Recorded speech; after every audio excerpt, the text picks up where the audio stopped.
Alors les 3 hommes passèrent au travers du camp des Philistins et puisèrent de l'eau de la citerne qui est à la porte de Bethléem. Ils l'apportèrent et le présentèrent à David. Mais David ne voulut pas la boire. Et il la répandit devant l'Éternel. Il dit que mon Dieu me garde de faire cela. Boirai-je le sang de ces hommes qui sont allés au péril de leur vie? Car c'est au péril de leur vie qu'ils l'ont apporté. Et il ne voulut pas la boire. Voilà ce que firent ces 3 vaillants hommes. 1 Chronique 11, 16, 19. Nous avons vu cet incident concernant les 3 vaillants hommes de David. Ce n'est qu'un aperçu indirect du même principe. Dieu voit selon le cœur de l'homme et non selon l'apparence. Un jour, David soupira après quelque chose par un profond désir et dit « Qui me fera boire de l'eau de la citerne qui est à la porte de Bethléem ?» Alors les 3 vaillants hommes passèrent au travers du camp des Philistins, mirent leur vie en péril et apportèrent David de l'eau à la citerne. Ils étaient des vainqueurs. Qu'est-ce que fit d'eux des vainqueurs? Ils discernèrent quelque chose dans le cœur de leur Seigneur et de leur roi, et ce fut pour cela qu'ils ne firent point eux-mêmes aucun cas de leur vie, même jusqu'à la mort. Vous voyez le principe?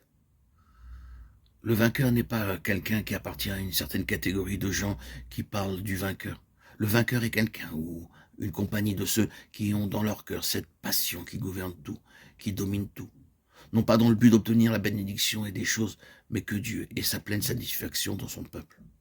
Ceux qui ont vu avec des yeux ouverts ce que les richesses de la gloire de son héritage dans les saints signifient, et qui y ont attaché leur cœur. Remarquez encore la manière de s'exprimer, qu'il illumine les yeux de votre cœur pour que vous sachiez. Le vainqueur vient seulement en vue, en un temps où le peuple du Seigneur a, de façon générale, perdu la vision et la position de sorte que cette question est toujours trouvée, être assurée par une compagnie relativement petite. Les autres peuvent être le peuple du Seigneur et peuvent être très dévoués aux choses du Seigneur. Mais leur quête et leur intérêt sont si souvent une question de bénédiction, d'un genre ou d'un autre. Parfois, c'est celui de la puissance spirituelle.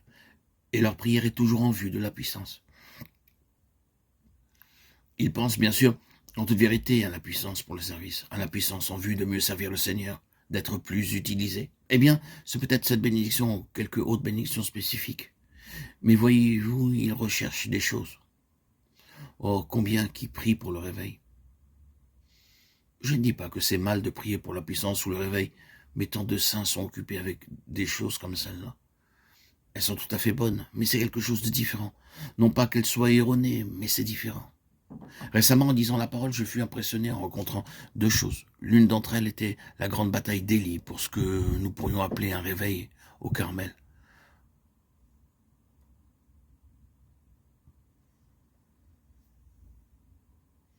Comme l'autel fut rétabli, l'Éternel invoqué. Le feu tomba. Il eut une grande et puissante démonstration de puissance et d'attestation divine. Ce même peuple s'écria aussitôt, c'est l'Éternel qui est Dieu. C'est l'Éternel qui est Dieu. Vous pouvez appeler cela un grand réveil. Tout le peuple s'écriait, le Seigneur est avec nous.